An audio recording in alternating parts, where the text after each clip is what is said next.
We have some new developments in a story rocking the District of Columbia. Media reports say a D.C. fire lieutenant and firefighter have been put on administrative leave, and an investigation is underway into why a man who suffered a heart attack just outside the firehouse across the street did not get any care from the firemen. That man later died at a hospital.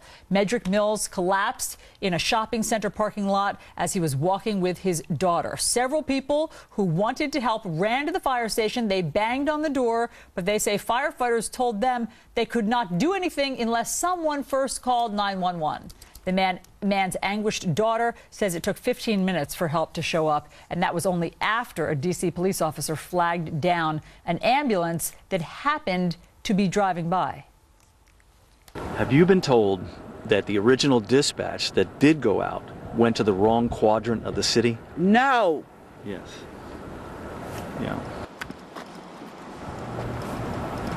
They sent it to northwest instead of northeast. That's why my daddy laid on that ground. Oh, it's so heartbreaking. Let's bring in two criminal defense attorneys, Jonna Spilbor and David Wohl, to help us explain this. Jonna, this story is outrageous.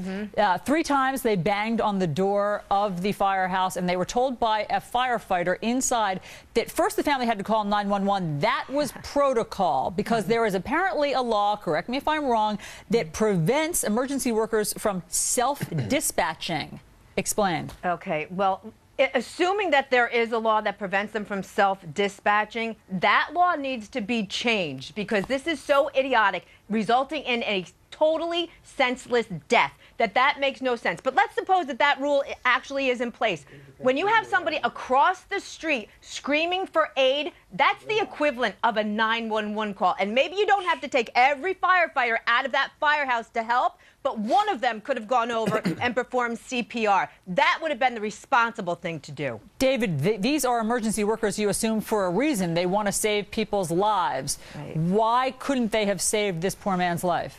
Well, clearly it's a breach of public trust in the worst degree, but may not have been a breach in legal responsibility. I mean, the officers or the firefighters said that the woman came over and said someone had tripped and fallen, and certainly she didn't say that he had suffered a heart attack. She probably didn't know, so that's understandable.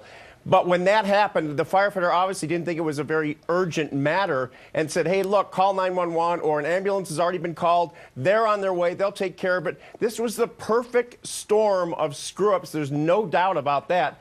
But the reality is that while somebody should be disciplined internally, I don't know that they will suffer any actual legal responsibility in a civil suit. But they probably will never get to that because there will be a payout. It's a tragedy all the way around. But when this happens, there are protocol and procedures they have to follow. Okay, so that's interesting. So, Jonna, he disagrees with you. I mean, in other words, if the firefighters didn't get the right information, can the victim's family sue someone? This victim's family is going to sue the District of Columbia, and they're going to sue the firehouse, and they are going to win on both counts because if the protocol said we can't go render aid unless somebody dials 3 numbers on a telephone, that's ridiculous and will subject them to liability. If the protocol doesn't say that and they didn't render aid, that's essentially strict liability on both of those parties' fault. So there is no way that this family is going to lose that lawsuit, and nor should they. And if that protocol says you can't go help somebody who you visibly see needs aid, then they need to change that immediately. Got it. All right, guys, thanks so much for your expertise. David, I owe you one. Jonna, David, thanks so much. We'll see what happens with this case. Thank you, guys. Appreciate it.